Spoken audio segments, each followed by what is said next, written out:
Bonjour à toutes et à tous et bienvenue sur un nouvel épisode du podcast Calcio et Pepe, le podcast 100% foot italien. Je suis bien sûr en compagnie de Guillaume Passini. Salut Guillaume.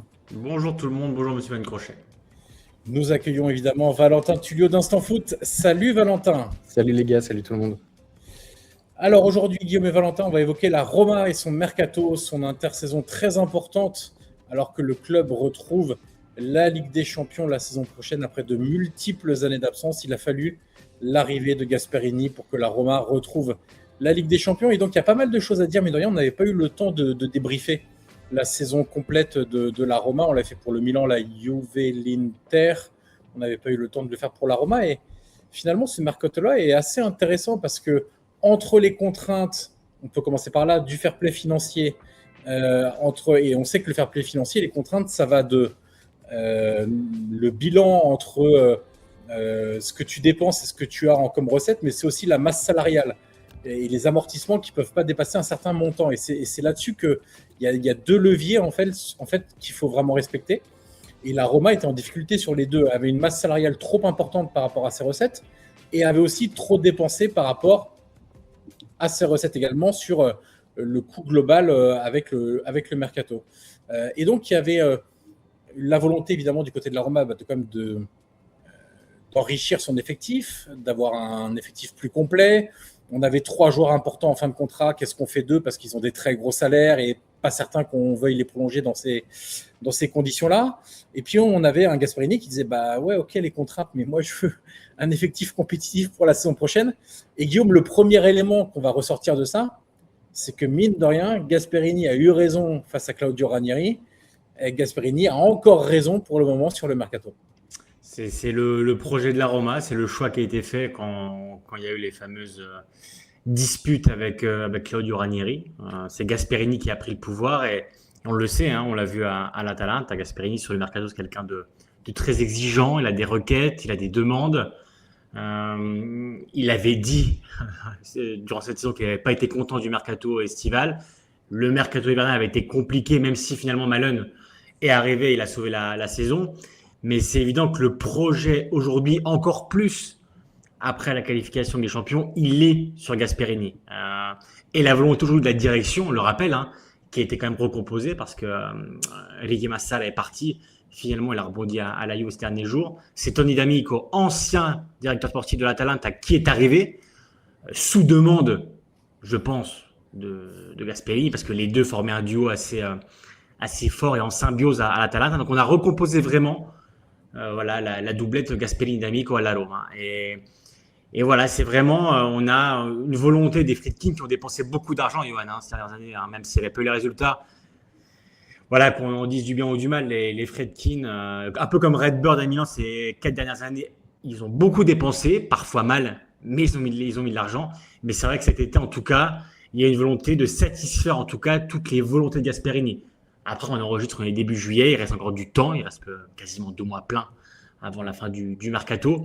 En tout cas, oui, il y a vraiment une volonté de répondre en tout cas aux attentes de Gasperini, parce que tu l'as dit, il y aura la série, il y a la Serie A évidemment, il y aura la Ligue des Champions, il y a la Coupe d'Italie, donc ce serait une année très importante pour la Roma. Il faut avoir l'effectif, on va dire, de qualité et la profondeur aussi pour répondre, on va dire, aux plusieurs compétitions qui attendent la Roma cette saison.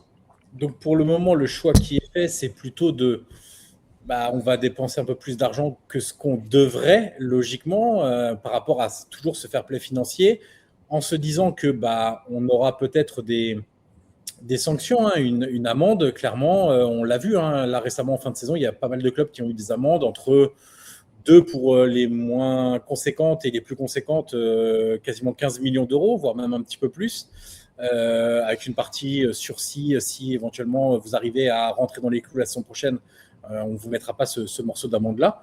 Donc la Roma assume, plus que la Roma, c'est les Friedkin assument on va payer peut-être entre 5 et 10 millions d'euros parce qu'on n'est pas rentré dans les clous du fair play financier de notre settlement agreement, parce que on n'arrivera pas cette saison à faire ça. Avec l'argent de la Ligue des Champions, il y a plus d'espoir d'y arriver en fin de saison. Mais c'est un signal qui est envoyé clairement aussi aux supporters et à l'entraîneur d'ailleurs, Valentin, parce que l'autre requête de Gasperini, au-delà de renforcer l'effectif, c'était, et un peu contre vents et marées à Rome. Hein. On se souvient un peu des critiques quand la Roma avait un peu décroché de la Ligue des Champions, là, enfin des places qualificatives en Ligue des Champions, c'était vers mars de mémoire, où on entendait, et ben voilà, encore avec Mancini, avec Cristante, avec Selic, avec tous ces joueurs-là, et ben on va encore pas réussir à aller en Ligue des Champions. Quand est-ce qu'on se débarrasse de ces joueurs? Et Gasperini avait dit non, mais moi je les veux ces joueurs-là. Ils sont importants pour le collectif, ils ont été tous plus ou moins performants, donc je veux les avoir. Et visiblement, là, peut-être Guillaume a un point sur les prolongations. Fabrizio Romano a dit que Dybala s'était signé et que ça allait être annoncé. Selic, l'accord a été trouvé, ça va être annoncé. Et il reste Lorenzo Pellegrini, le troisième à devoir prolonger incessamment sous peu. Valentin, c'est aussi ça, l'impact de Gasperini. C'est pas seulement je veux que vous recrutiez, c'est même si les supporters n'étaient pas très satisfaits de certains joueurs, moi je considère qu'ils sont importants dans mon projet technique, donc je veux les garder. C'est comme ça qu'un projet se crée, c'est comme ça qu'une cohésion se crée aussi, parce que le coach a des choix qui ne sont pas forcément les mêmes que la direction, mais finalement, c'est le coach qui les a le plus souvent à l'entraînement, c'est le coach qui les fait jouer, c'est lui qui voit aussi leur importance aussi dans le vestiaire, parce qu'il y a souvent des points qui sont oubliés, c'est l'importance et le leadership de certaines personnes dans un vestiaire. Au moins, tout ce qu'on peut dire, c'est que la direction est en adéquation avec le projet de Gasperini, et on a vu beaucoup de clubs italiens où il y avait des frictions entre la direction et le coach. Là, au moins, c'est pas le cas, qu'on aime ou qu'on n'aime pas, parce que c'est vrai que moi, il y a des joueurs comme Dybala sur la touche technique, évidemment, on sait que c'est un top joueur, mais c'est toujours compliqué de compter sur lui sur une saison entière. Moi, Selic, j'ai pas du tout aimé sa saison. Pellegrini, ça fait déjà quelques saisons qu'on se dit que c'est peut-être l'heure de partir. Mais si le coach les veut... Et puis l'avantage, Valentin, c'est que visiblement, toutes les prolongations sont à la baisse. C'est-à-dire que Dybala à Guillaume, c'était quoi, 6,5 millions, je crois ouais, là, il passe à 3 millions, plus bonus en fonction de ses performances. Ça devient un petit peu plus intéressant, même si tu fais pas tous les matchs de la saison. Ah ben, carrément. Et puis, sur tous les points, il n'a pas besoin de s'acclimater. Il connaît déjà le championnat et l'équipe. Il coûte largement moins cher, parce que avoir un joueur du talent de Dybala, si tu dois l'acheter, en plus avec les soucis financiers de la Roma, en fait, tu pouvais pas. Donc, c'est le meilleur entre deux pour essayer de rester dans les clous du fair play financier et d'apporter une touche technique et tactique à l'équipe. Donc, franchement, moi, je comprends le choix, et au moins, j'apprécie la démarche du club d'être à 100% derrière son entraîneur. Donc, les clés lui sont en main, et il faut voir jusqu'où il va pouvoir pousser la voiture de la Roma. Avec un Dybala qui aussi, c'est toujours un peu... parfois, c'est un peu exagéré ce thème-là, mais c'est quand même le joueur qui vend le plus de maillots à Rome. Et tu as clairement des gens au stade qui veulent voir Dybala aussi. Donc, il y a quand même ce paramètre-là à prendre en compte. Et avec un salaire d'Imetsat, donc réduit de moitié, en gros, peut-être même un petit peu plus. Après, les bonus dépendront des... Je pense qu'ils ont mis plus de bonus sur le nombre de matchs joués que sur les performances globales du groupe. J'imagine, en tout cas, s'ils l'ont fait de manière intelligente, ça devrait être plutôt comme ça. Ça devient intéressant. Et Guillaume, mine de rien, ce que disait Valentin, un joueur de cette qualité-là, avec évidemment le côté blessé, ou parfois pendant 3 mois d'affilée, tu ne pourras pas avoir Dybala. Mais globalement, sur une saison, allez, on va enlever quelques matchs pour la reprise de rythme aussi, etc. Les 20 matchs qu'il va te faire de haut niveau, c'est des matchs qui te rapportent des points quand même. Là encore, c'est une demande de Gasperini. C'est vrai que Dybala est ce côté marketing, parce qu'on se souvient, quand il est arrivé, la présentation en fanfare, je crois qu'il y avait 20-30 000 personnes dans les rues. Ouais. Enfin, voilà, c'est aussi la folie, et c'est ce qui fait le charme de Rome et de la Rome en particulier. Mais c'est vrai que Dybala, pour le coup, Gasperini, les maillots, je pense pas que ça intéresse. Donc, quand il a demandé à sa direction, au Friedkin, à Dan, le père, comme à Ryan, le fils, qu'il a demandé la prolongation de Paulo Dybala, c'est parce que lui, il voit encore une place dans son projet technique. Donc, évidemment qu'il aura un temps de jeu. Alors, j'ai pas envie de dire réduit, parce qu'en fait, Dybala, c'est pas un problème de temps de jeu, c'est un problème de conditions physiques, d'intégrité physique.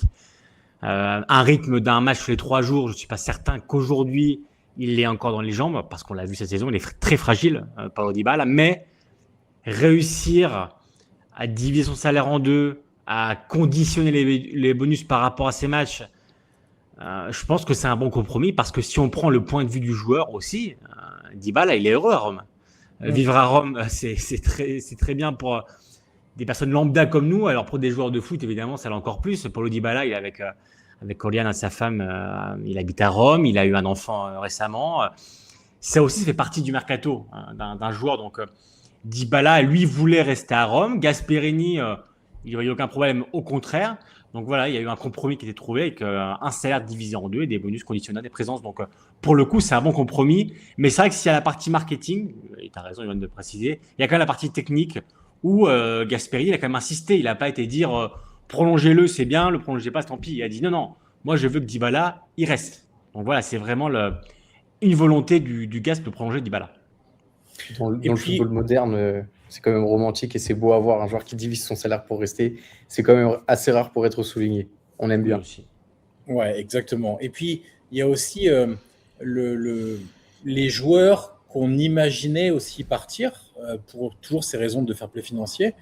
Donc, on avait clairement les grosses valeurs marchandes de l'effectif. C'était Svilar, évidemment, le gardien. C'était Ndika en défense centrale. Et Manu Koné. C'était les 3 joueurs les plus bankable sur le marché estival. Visiblement, pour le moment, encore sur requête de Gasperini, qui a quand même lourdement insisté pour qu'on ne touche pas ces 3 joueurs indispensables. Pour le moment, ça ne bouge pas trop au niveau départ de ces joueurs-là. Ça devrait, même si j'ai quand même encore une petite incertitude sur Manu Koné, parce que s'il y a des clubs anglais qui commencent un peu à pousser le curseur sur des montants de transfert, il faudra voir aussi, parce que là, 45, ok, si on commence à atteindre des 55, des 60, j'ai envie de voir ce que pensera de la Roma de ça, et notamment les Friedkin. Mais globalement, celui qui pourrait être sacrifié du côté de la Roma, Guillaume, c'est non pas Koné, c'est non pas Svilar, c'est non pas Ndika, qui ont tous la requête de rester de Gianpiero Gasperini, c'est Mathias Soulé. Et c'est un peu un crève-cœur pour beaucoup de supporters de la Roma, parce que c'est aussi un beau joueur, c'est un joueur... En plus, lui, le côté grinta, il l'a vraiment... C'est un joueur qui se bat aussi sur les phases sans ballon, qui est très apprécié, qui a aussi eu des pépins physiques, qui n'a pas joué tant de matchs que ça, qui avait des débuts de pubalgie qu'il fallait vraiment gérer la saison passée. Et donc, Guillaume, ça pourrait être lui le joueur envoyé en gros en Arabie Saoudite assez clairement pour financer le mercato de la Roma. Les 4 noms qui revenaient, c'était Svilar, Ndika, Koné, Soulé. Quasiment un dans chaque ligne. Normalement, c'était avant le 30 juin, mais ce ne sera pas avant le 30 juin. Donc oui, les Friedkin assument ce risque-là quand même. Et oui, aujourd'hui, c'est sûr que si tu mises sur un départ, c'est plus sur celui de Soulé. Après, Manu Koné est à la Coupe du Monde actuellement avec l'équipe de France. Il va falloir voir aussi, imaginons, l'équipe de France gagne le mondial, ce qui n'est pas impossible. Manu Koné aura finalement joué quand même plusieurs matchs à la Coupe du Monde. Sa valeur marchande a augmenté. Moi, Manu Koné, je ne suis pas certain encore de le voir rester. C'est pour ça, moi, je te dis, s'il y a un club anglais qui arrive avec 60, je demande à voir. Ouais. C'est pour ça. Donc, aujourd'hui, c'est sûr que Svilar, non. Ndika, difficilement. Si je devais mettre une pièce sur, on va dire, un gros poisson sacrifié dans l'océan du mercato, je dirais Soulé ou Manu Koné. On rappelle que Manu Koné, l'Inter le voulait l'année dernière. Il y a eu encore quelques tentatives ces dernières semaines. Mais je pense qu'un club de première ligue, avec les finances qu'il y a en Angleterre, je pense que ça pourrait être un bon compromis pour la Roma. Parce que les milieux de terrain, c'est Anderson à 145 et Tonali à 115 et Matheus Fernandes à 100. Donc, 100 aussi, ouais. Donc bon, c'est sûr qu'aujourd'hui, la Roma a besoin quand même d'une grosse vente. On va pas se mentir, la Roma a quand même des finances qui sont dans le rouge. Dans le rouge, rouge vif. Donc on sait que l'OM, on en a beaucoup parlé avec Greenwood. D'ailleurs, Yoann, on peut faire une petite parenthèse là-dessus. Greenwood, voilà, c'est un dossier qui est terminé. On pourra en parler si tu veux à la fin du podcast YouTube. Mais en tout cas, voilà, la Roma a un besoin quand même de vendre des joueurs parce que l'UEFA, voilà, a infligé une amende et on le sait que voilà, l'UEFA, à l'instance, elle a quand même l'habitude de surveiller les comptes de tous les clubs. Donc, l'avantage, c'est aussi la place de Dan Friedkin à l'ECA.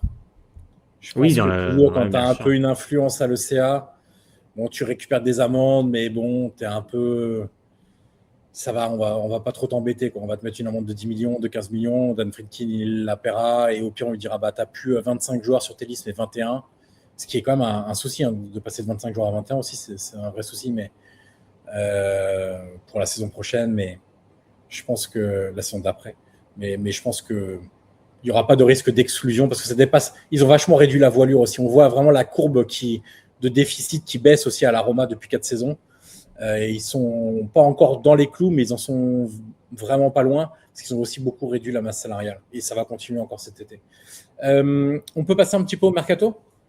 Là, on a fait les prolongations des 3 cadres. de la Roma. On a évoqué des joueurs qui pourraient être sacrifiés ou pas tellement. Rappelons quand même qu'il y a déjà une recrue, c'est Daniel Malen, puisqu'il était prêté pendant 6 mois et qu'il y avait cette option/obligation en cas de qualification en Ligue des Champions. Maintenant, c'est fait. C'est 25, ouais, c'est ça. 25, donc c'est quand même une belle dépense aussi dans ton mercato.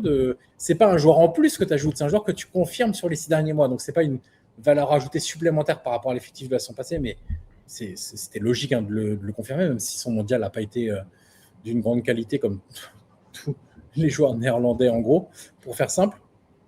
Au niveau des pistes qu'on a pour renforcer la Roma, on avait identifié ensemble sur la vidéo YouTube précédente. D'ailleurs, oui, on ne l'a même pas précisé. Chaîne YouTube, abonnez-vous. Alors, il n'y a pas les 5 étoiles, mais il y a le pouce, il y a s'abonner, il y a la cloche.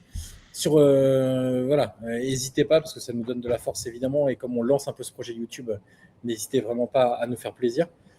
Mais on l'avait évoqué dans la vidéo précédente. Un latéral obligatoire, avoir à droite, à gauche en fonction de où Wesley sera confirmé. Est-ce qu'il rebascule à droite? Est-ce qu'on le laisse à gauche? À ce moment-là, il faut plutôt un remplaçant à gauche, un titulaire à droite. S'il reste à droite, on aurait Wesley Celik à droite et il faudrait 1 voire 2 latéraux à gauche pour le coup.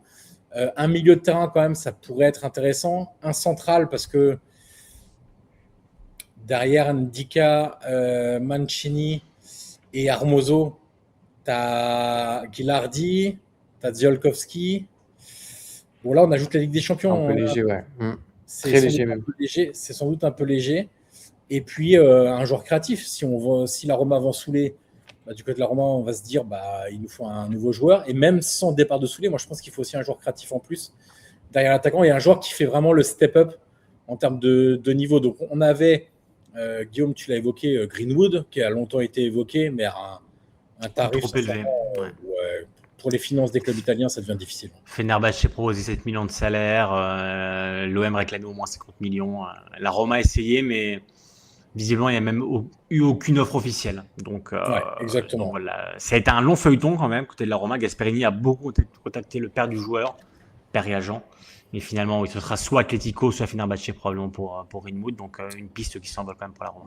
Et en autre solution pour le moment, on aurait donc Antonio Nusa de Leipzig et Dan Endoy, qui est maintenant à Nottingham, qui avait été excellent sous Thiago Motta à Bologne, qui était parti à Nottingham, qui fait le mondial avec la Suisse. C'est des profils quand même assez différents de Greenwood, les deux, et on est plus sur des joueurs de jambes, avec et sans ballon.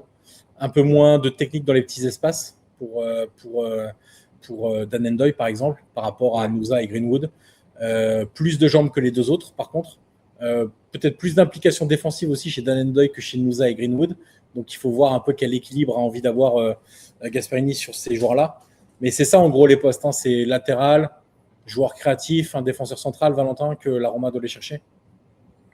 Surtout un créatif, encore plus si tu fais partir Soulé. Mais ça va pas être facile parce que déjà Greenwood, c'était compliqué financièrement. Alors, Nusa avec Leipzig, j'en parle pas. On les a vu refuser plus de 100 millions pour Diomandé. Donc, s'ils sont pas vendeurs, ça risque d'être très, très compliqué de faire venir le Norvégien en Serie A. J'ai pas trop de pistes, mais en effet, les postes que tu as évoqués, c'est ceux qu'il faut renforcer. Et moi, je me posais même la question, qu'est-ce qu'on fait de Dovbyk? Qu'est-ce qu'on fait finalement de Robinho Vaz, qui a été acheté 20 millions en hiver? Wesley, c'est aussi une grosse valeur marchande. Alors, s'il part, qu'est-ce qu'on fait? Enfin, s'il y a une grosse offre, qu'est-ce qu'on fait? Parce qu'il va falloir obligatoirement vendre. Vous l'avez dit, Koné, Ndika, Svilar, c'est des joueurs qu'on veut chercher, que des clubs vont venir chercher, mais que la Roma ne veut pas vendre. Mais je trouve que Wesley aussi, il peut avoir une très grosse valeur marchande. Donc, il y a quand même pas mal de Roma, c'est peut-être qu'il ait été blessé, qu'il ne fasse pas le mondial. C'est ça. Quelque part une petite chance on ne l'a pas trop exposé au mondial et donc.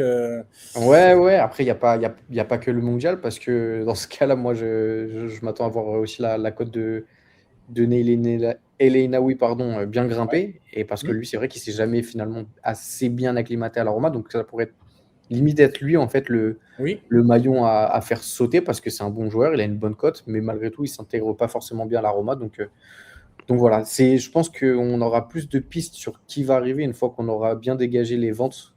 Mais pour le moment, les ventes, il n'y en a pas. Donc, on attend de voir. Dovbyk, ça semble assez clair, Guillaume, après Saison compliquée. On sait qu'il y aurait déjà quasiment dû avoir un échange avec Milan autour de Santi Jiménez et lui l'été passé. C'était même revenu un peu cet hiver.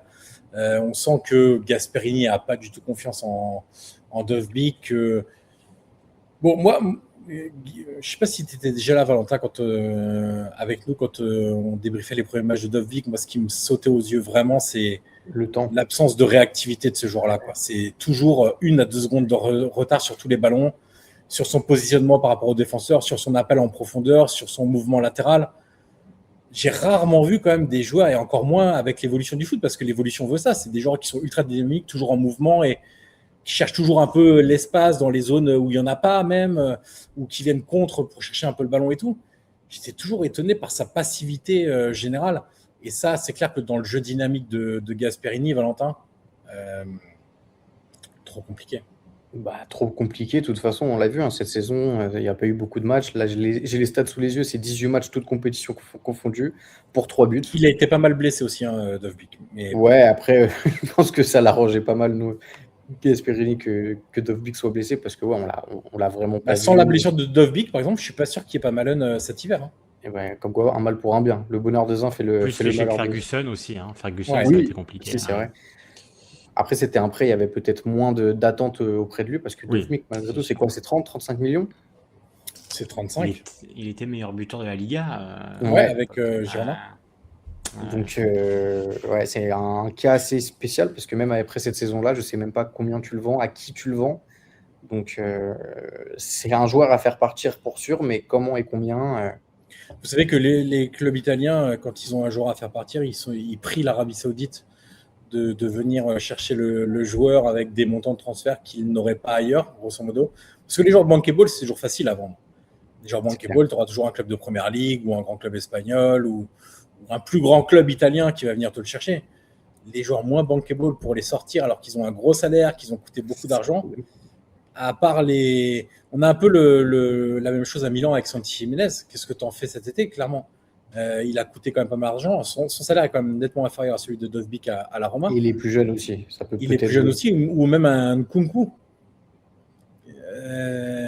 Qui peut aujourd'hui dire à Milan, je viens et je vous reprends les 40 millions pour Nkunku. Voilà, les clubs italiens aujourd'hui développent un réseau à travers des intermédiaires en Arabie Saoudite, pas pour des raisons autres que en dehors de ce pays-là et qui offre des conditions salariales et de transfert importantes. Nos joueurs dont on ne veut plus et qui ont une valeur marchande importante, je ne vois pas où on pourrait les céder autrement. Guillaume, tu fais quoi de Robinho Vaz ? Je ne sais pas si on doit se mettre dans la... Moi, j'allais dire, si je me mets dans la peau de Gasperini, visiblement, ce qui ressort, c'est qu'il ne l'estime pas encore prêt pour la Serie A. C'est ce qui ressortait un peu en fin de saison dernière. Il avait été recruté 25 millions à l'OM. Est-ce qu'un prêt, par exemple, à Bologne, on avait vu que Bologne était intéressé pour être intéressant, désolé par la répétition, mais est-ce que ça pourrait l'aider en tout cas à grandir en Serie A ? Pourquoi pas ? Parce que je ne suis pas certain que Gasperini... Comment ? Ce serait ça le problème, c'est qu'il y a aussi du monde à Bologne devant pour le moment. Si, mais et Castro. C'est vrai que l'imaginer rester à la Roma, je ne suis pas certain que Gasperini compte sur lui aujourd'hui. Peut-être pour la Serie A, mais c'est vrai qu'à la Ligue des Champions... Enfin, il faut se dire que la Roma, l'année prochaine, elle augmente d'un step quand même. Hein. Elle doit augmenter le niveau, la qualité dans tous les secteurs. Robinho Vaz, c'est un prospect qui est très bon, mais je pense que si ça avait été que de l'avis de Gasperini, je ne suis pas certain que Vaz soit arrivé en janvier, à mon avis. Je pense que Massara a eu un petit coup de cœur pour le joueur. Il avait été remarqué qu'il avait dit, ils avaient négocié pas très longtemps en disant 25 millions, ok, on le prend. Et Gasperini, il avait dit, mais pour 25 millions, moi, j'aurais peut-être pris quelqu'un d'autre. Donc à voir, mais en tout cas, vu l'investissement qui a été fait, à mon avis, contre la volonté du Gasp, je pense que le prêter, ou alors évidemment, c'était un club qui te propose 20 ou 25 millions, ce qui paraît quand même très improbable aujourd'hui, tu le vends. Mais dans l'idée du joueur, dans le prospect, parce que c'est quand même un joueur qui a beaucoup de qualité, pourquoi pas l'envoyer grandir ailleurs, dans un club intéressant en Serie A, pourquoi pas. Et le souci de ça, il y a un double souci toujours avec ces prêts-là, c'est est-ce que le joueur va l'accepter ? Parce que lui, il arrive à la Roma et il est ambitieux, il se dit, moi, c'est ce type de club-là que je veux, c'est-à-dire un club qui joue l'Europe ou qui est un protagoniste en championnat. Et deux, c'est quand tu prêtes ce type de joueur-là pour ne pas perdre un an, parce que ça peut arriver quand tu prêtes un joueur, même si maintenant on le voit, hein, les clubs mettent des clauses de retour de prêt très rapides au mercato de janvier s'il n'y a pas un tel pourcentage de matchs qui sont joués, parce qu'ils ont bien vu que sinon il y avait une année de perdu pour les joueurs. Ce que disait Valentin, Guillaume, c'est que moi je ne suis pas certain qu'à Bologne il ait non plus énormément de temps de jeu, quoi. Donc est-ce qu'il ne faut pas descendre encore un cran plus bas? Tu vois, par exemple, non, alors pas série B, mais par exemple, tu vois, Sassuolo va par exemple perdre l'orienté dans l'esprit.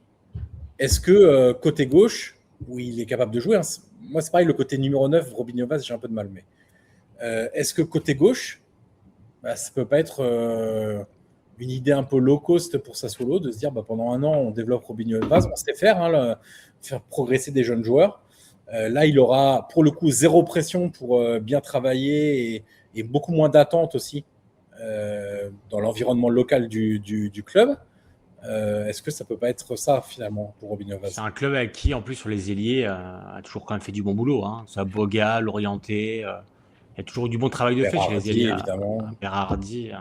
Je sens que Valentin est convaincu par l'hypothèse Sassuolo pour Robinho Vaz. J'aime bien. C'est vrai que moi, je l'avais plus imaginé dans une équipe qui joue avec une voire deux pointes.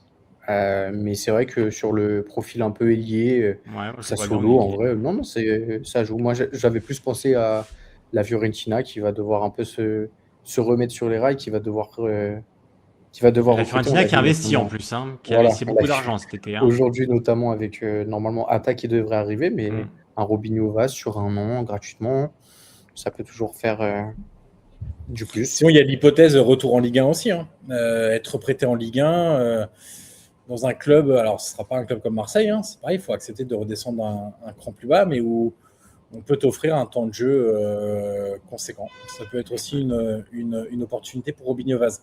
Les gars, qu'est-ce que vous attendez pour terminer? Qu'est-ce que vous attendez? Peut-être pas forcément un peu les résultats, mais qu'est-ce que vous attendez de la saison de la Roma? Maintenant qu'il y a un peu le truc qui s'est enclenché, retour en Ligue des Champions. Moi, j'attends qu'elle passe une étape. Voilà, je m'attends déjà à ce qu'elle confirme son top 4. Parce que tu peux pas faire un coup à la Ligue des Champions, ne pas y aller pendant 6 ou 7 ans, y retourner. J'attends une étape de passé, j'attends la continuité. J'attends. Alors, c'était quand même une saison très tumultueuse pour la Roma, donc j'attends plus de sérénité aussi. Et je pense qu'avec le duo d'Amico Gasperini, ils la retrouveront. Et je m'attends aussi à une empreinte. On a commencé à l'avoir l'année dernière, mais aujourd'hui, Gasperini, il a aussi un peu de pression, hein, mine de rien, parce que c'est sa deuxième année où il a eu du temps. Il a eu une première saison animée. On lui donne beaucoup de choses. On l'a dit, le projet est fait pour lui. Donc voilà, j'attends aussi de voir le projet de jeu qui va avec le Gasp. J'attends de voir du jeu. J'attends à prendre du plaisir devant ce que j'ai fait par intermittence la semaine dernière avec la Roma. Et j'attends aussi une équipe un peu plus moins schizophrène. Voilà, un peu plus sereine parfois. Alors on sait qu'à Rome, parfois ça manque. Finalement, l'année dernière, elle a arraché la C1 à la dernière journée. Est-ce que ça peut lui apporter justement ce calme dont elle avait besoin, ce step qui est passé enfin, ce déclic? Pourquoi pas? En tout cas, j'attends une équipe plus mature aussi. Parce qu'avec des champions aujourd'hui, elle te réclame, il y a plus de matchs. C'est des matchs, quasiment, alors, je ne vais pas dire pas tous coups près, mais tu as quasiment 4 gros matchs, 4 matchs abordables. Et j'attends que la Roma, alors peut-être pas dans les 8, mais qu'elle passe au tour suivant. Moi, ça me plairait plutôt. Donc voilà, j'attends beaucoup de choses de la Roma, comme tu l'auras compris. 100%, je vois ça, ouais.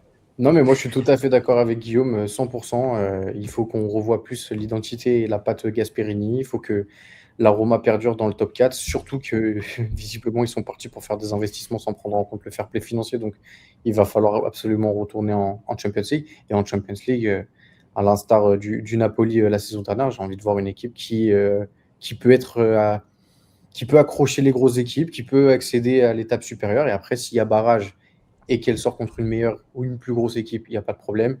Si c'est pour encore sortir avec des équipes de championnat dits mineurs, ce serait quand même embêtant et je trouve que ce serait un manque dans la saison. Il faut clairement pas faire comme le Napoli. Bon, Gasperini a rarement déçu aussi en Ligue des Champions, même avec l'Atalanta. Hein. Dès le départ en Ligue des Champions, a été plutôt.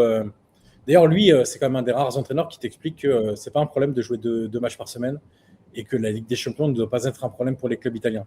Que plus on joue, mieux c'est. Et voilà, donc C'est aussi une mentalité un peu différente qui fait qu'il est différent aussi dans le panorama italien et que c'est pas Conte, c'est pas ce type d'entraîneur-là. On a fait le tour sur la Roma, les gars. Donc n'oubliez pas de vous abonner à cette chaîne YouTube, à activer la cloche, à liker la vidéo, à mettre un commentaire éventuellement. Ça nous encourage fortement sur cette aventure maintenant sur YouTube. Et nous, on se dit à très vite. Alors, pour être tout à fait honnête, on va enregistrer juste derrière un petit épisode, comme ça on le tease en même temps. La Roma sera le premier publié. Petit épisode sur le Napoli. Qui dit Napoli dit Massimiliano Allegri. Et vous savez qu'avec Guillaume et Valentin, il y a toujours pas mal de choses sur Massimiliano Allegri à Calcio et Pepe. Donc on va faire un petit podcast Napoli, Allegri, Mercato aussi. Donc d'ici là, n'hésitez pas à tout liker. Et nous, on se dit à très vite pour un nouvel épisode de Calcio et Pepe. Ciao, ciao.